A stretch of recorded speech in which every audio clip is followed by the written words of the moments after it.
There's a reason why food cooked on earthen pot over firewood tastes so good. It's nostalgic, it's earthy, it carries the taste of our roots.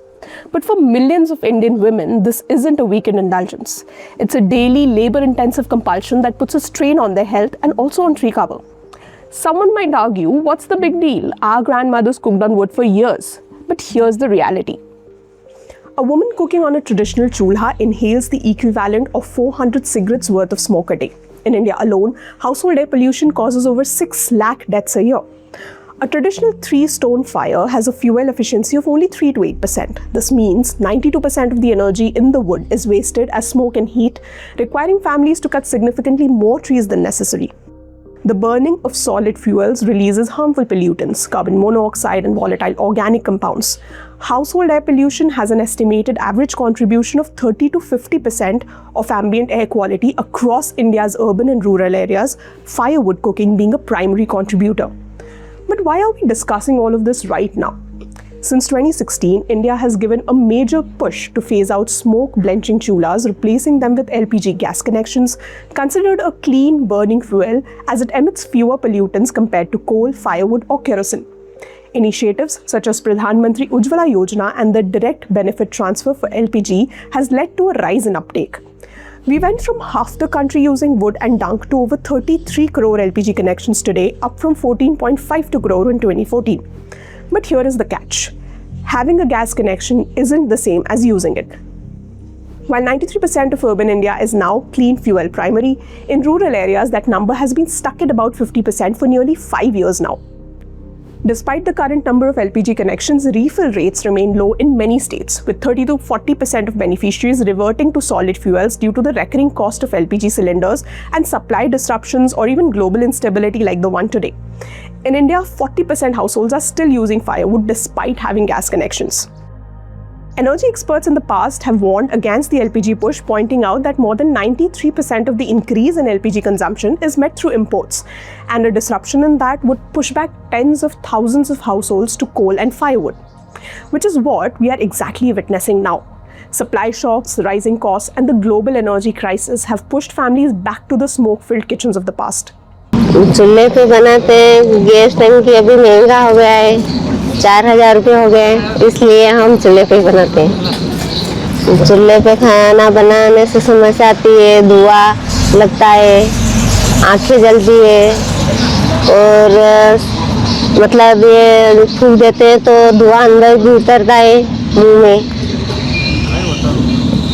चूल्हे से।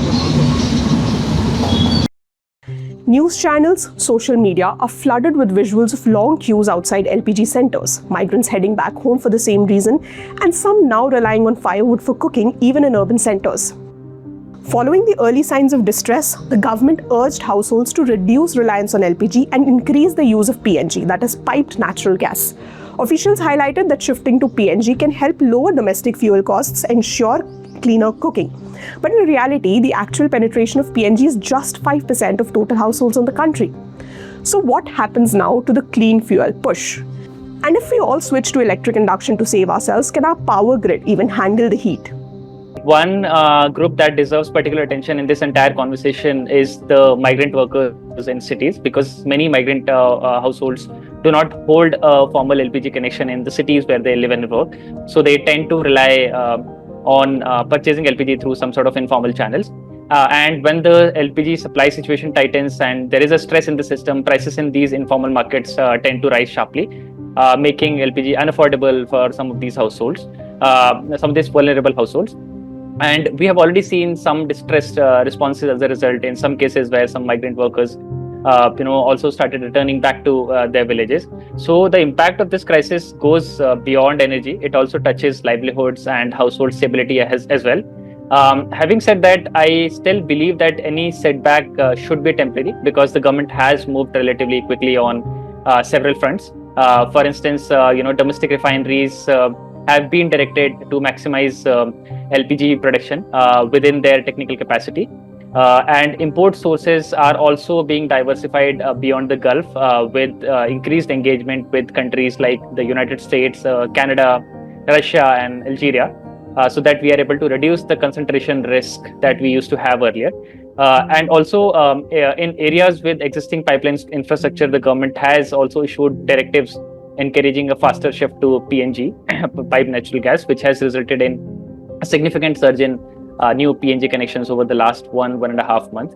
And these are very important short-term responses from the government side. But having said all of that, I think the deeper structural lesson from this crisis is that when a country's cooking fuel system is built predominantly around imported fossil fuels, external shocks of this kind will keep coming back and keep affecting our energy transition process. And so it is important for India to protect the significant clean cooking energy access gains that India has been able to achieve in the last decade or so through schemes like Pradhan Mantri Ujjwala Yojana. And I think the best way to protect them is to start building complementary pathways alongside LPG and PNG, so that the entire system is not just dependent on any particular fuel type, and not from any one set of import sources. So that is really the long-term lesson that I think India should take away from this crisis. What's at risk is the reversal of hard-won gains in households. A 2023 evaluation of LPG users showed that 55% of the surveyed LPG users reported a lesser number of episodes or the occurrence of respiratory illnesses in themselves and their family members. But it isn't just about health. It is also about time that we often miss factoring in. Cooking in most households is seen as a woman's responsibility. So when families return to firewood, it is women who are once again at the front line of the shift. Women cooking or collecting firewood, and this means daily exposure to thick smoke and long hours of labor. Without LPG, an Indian woman spends roughly 374 hours a year collecting firewood, and that's over 16 full days of her life gone in the search of fuel alone. It's also a safety concern, as women often have to go deep into the jungles early in the morning or late evening, increasing the risk of violence or even animal attacks. But switching to firewood is also adding to economic strain. In some places, timber prices have doubled, and in some places like Ernakulam, timber yards have run dry because everyone is looking for wood to burn. The path forward cannot rely on LPG alone. It is too vulnerable to global shocks. Experts suggest a menu of fuels. We need biogas to turn waste into fuel in rural areas, electric cooking supported by a stronger grid, and solar cooking systems to reduce dependence on volatile fossil markets. So here, longer-term diversification strategy becomes very much important for India. And based on our research at ISD, the two options with the strongest case for that longer-term strategy are electric cooking and biogas, decentralized biogas. Electric cooking is mainly suitable for urban and peri-urban households, and decentralized biogas would be more suited to rural areas that have access to agriculture and livestock resources. And these are not theoretical options. They are working well on the ground in places where the right support conditions exist. On electric cooking, for instance, we found that at current electricity tariffs and LPG prices, a typical urban household can already save somewhere around 20% of the cooking energy costs by shifting to induction-based cooking.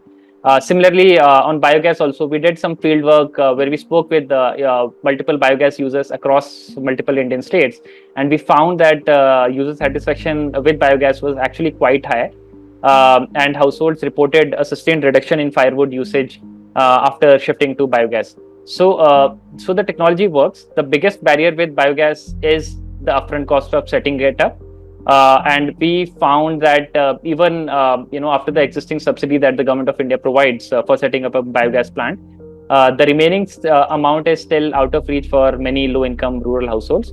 And I think some sort of additional targeted financial support towards biogas could go a long way in closing that gap. So just to summarize, in terms of urgent policy steps, I think we need to make both electric cooking appliances and biogas more affordable, either through direct subsidies or some form of consumer finance for low-income households.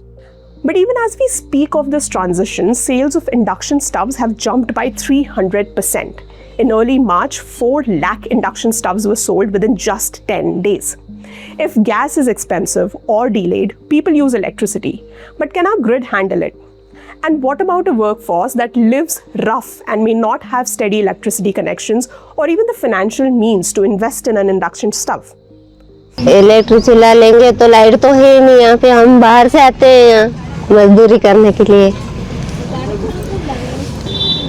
तो यहाँ कहाँ से लाई light? The Bureau of Energy Efficiency and the Ministry of Power project that widespread induction adoption could add between 13 gigawatts to 27 gigawatts to peak demand. The ministry is working overtime. They have even delayed the maintenance of 10 gigawatt of thermal power plants just to ensure uninterrupted supply. The LPG crisis today has shown us one thing clearly. Energy security is at times equivalent to food security. You can give a family a stove, but if they can't afford the flame, the progress is an illusion. India's kitchens are waiting for a permanent spark. Let's hope we don't let them go cold.